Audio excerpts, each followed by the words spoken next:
अच्छा, उसके अलावा कुछ कॉमन एटियोलॉजीज़ है फॉर डीआईसी, ठीक है, जो कि डीआईसी करवाता है। सबसे पहले है obstetric complications. This is very very important, ठीक है ना। आप जो भी बुक उठा के देखोगे, ठीक है, चाहे नामदानी से चाहे यूएस से मिली है, आपको ये चीज़ मिलेगी, ठीक है। Obstetric complications like amniotic fluid embolism या एब्रेप्टो प्लेसेंटा, ठीक है। उसके अलावा है कुछ vascular disorders like aortic aneurysm. अच्छा, फिर नेक्स्ट है मैलिग्नेंसीज, मैंने आपको बताया था ना। अच्छा, ये हम आगे देखेंगे, ठीक है। कैंसर, acute प्रोमाइलोसाइटिक ल्यूकीमिया और पैनक्रियाटिक कैंसर। फिर उसके बाद है सिस्टेमिक डिसऑर्डर्स लाइक सेप्सिस, ये ऑलरेडी डिस्कस कर चुके। ट्रांसफ्यूजन रिएक्शन भी बता चुका हूँ।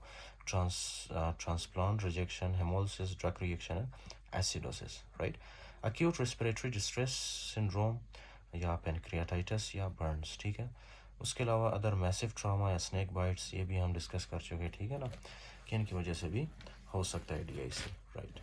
अच्छा, अब जो सबसे मोस्ट इम्पोर्टेंट है, ठीक है, वो क्या है, वो आपने देखना है कि अच्छा, presents with shock and multi organ dysfunction, renal dysfunction, hepatic dysfunction and transient neurological syndrome.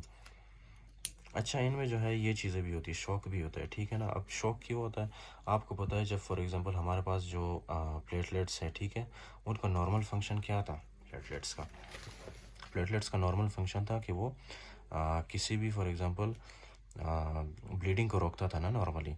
जब प्लेटलेट्स की डेफिशिएंसी होगी तो ब्लड लूज़ होता जाएगा, ब्लड लूज़ होगा, ब्लड लॉस होगा, ठीक है ना। जब ब्लड लॉस होगा, ब्लड लॉस होने की वजह से क्या है कि हमारे बॉडी के अंदर ब्लड की डेफिशिएंसी होगी, ब्लड की कमी होगी, ठीक है ना।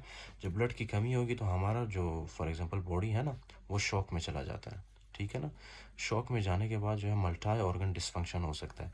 अगर रेनल को फॉर एग्जांपल आपके गुर्दों को, ठीक है ना, ब्लड लॉस की वजह से क्या होता है कि आपके रेनल को, आपके गुर्दे को, ठीक है ना, या किडनी को ब्लड कम पहुंचता है, तो उसकी वजह से किडनी डिसफंक्शन होता है, ठीक है। अगर रेनल को ब्लड कम पहुंचे तो हेपेटिक डिसफंक्शन, ठीक है।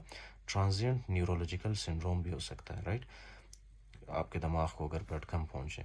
फिर bleeding from venipuncture sites into organ with ecchymosis and petechiae. अच्छा, इकाइमोसिस और पेटिकिया भी आपको मिलते हैं, राइट। ये मैं आपकी इसकी तस्वीरें आपको दिखाता हूँ मैं, इकाइमोसिस एंड पेटिकिया है क्या। फिर इसके बाद है chronic DIC is observed in patients with chronic history of cancer, normal to low platelet count, normal to mildly high PTT and PT and fibrinogen, and elevated D dimer. It is often asymptomatic and can present with laboratory changes only. Acha, it can also present with venous or arterial thromboembolism without an identifiable precipitating factor, right? तो ये chronic causes में क्या आती है, आपके पास cancer आ जाता है, ठीक है ना, कैंसर आ जाता है। अच्छा, क्रोनिक डीआईसी। अच्छा, ये चीज़ है एक की factor, DIC is characterised by both thrombosis and haemorrhage, ठीक है ना। ये हमने ऑलरेडी कर चुके, ये हम ऑलरेडी कर चुके हैं। सबसे पहले क्या होता है कि थ्रोम्बस फॉर्मेशन होती है, ठीक है, जिसमें क्लोटिंग फैक्टर्स और प्लेटलेट्स सारे कंज्यूम होते हैं, सारे यूज़ होते हैं, ठीक है ना। अच्छा, ये जब इनकी डेफिशिएंसी होती है तो उसके बाद क्या होता है, ब्लीडिंग स्टार्ट होता है, या जिसको हेमोरेज भी कहते हैं, ठीक है। अच्छा, जब डायग्नोसिस करते हो ना आप, इसमें आपको क्या मिलता है, एक तो पीटी एंड पीटीटी आपको रेज मिलता है, ठीक है ना। ये ऑलरेडी हम डिस्कस कर चुके हैं। फॉर एग्जांपल यहाँ पे, ठीक है, ये क्लोटिंग फैक्टर्स की जब डेफिशिएंसी होती है तो पीटीटी रेज होता है और पीटी रेज मिलता है हमें, ठीक है ना। और इसके अलावा जो है हमें क्या मिलता है, where is that, reduce platelet. Platelet इसी वजह से कम होता है क्योंकि प्लेटलेट सारे यूज़ होते हैं, ठीक है ना। उसके बाद है डी डाइमर, आपको इंक्रीज मिलता है। डी डाइमर मैं आपको बता चुका हूँ, राइट। क्या है कि ये जो फॉर एग्जांपल इंटरल्यूकिन्स या इन्फ्लेमेटरी मीडिएटर्स, ये क्या करते हैं, ये आपके फाइब्रिन डिग्रेडिंग प्रोडक्ट्स में कन्वर्ट करते हैं, ठीक है ना, with the help of plasmin. ये प्लाज्मिन को किसने एक्टिवेट किया, ये जो इन्फ्लेमेटरी मीडिएटर्स है ना, इन्होंने प्लाज्मिन को एक्टिवेट किया, ठीक है ना। तो प्लाज्मिन जो है, इसने जो है फाइब्रिन की ब्रेक डाउन करके डी डाइमर में कन्वर्ट किया इसको, ठीक है। तो डी डाइमर हमें रेज मिलेगा इनमें, ठीक है। उसके अलावा फिब्रिन एंड रिड्यूस्ड फाइब्रिनोजन। अच्छा, possibility for DIC to be confused with liver disease. Unlike liver disease, factor 8 is depressed in DIC. You need to remember one thing कि जब आपको आपका लीवर जब ख़राब होता है ना, उसमें भी आपको ये चीज़ें मिलती है, पीटी रेज मिलता है, पीटीटी रेज मिलता है, प्लेटलेट कम मिलता है, ठीक है ना। लेकिन आपको एक बात याद रखनी चाहिए, राइट, जब हमारे पास फॉर एग्जांपल डीआईसी होता है ना, डिससेमिनेटेड इंट्रावेस्कुलर कोगुलेशन, उसमें आपको जो है फैक्टर 8 भी कम मिलता है, राइट।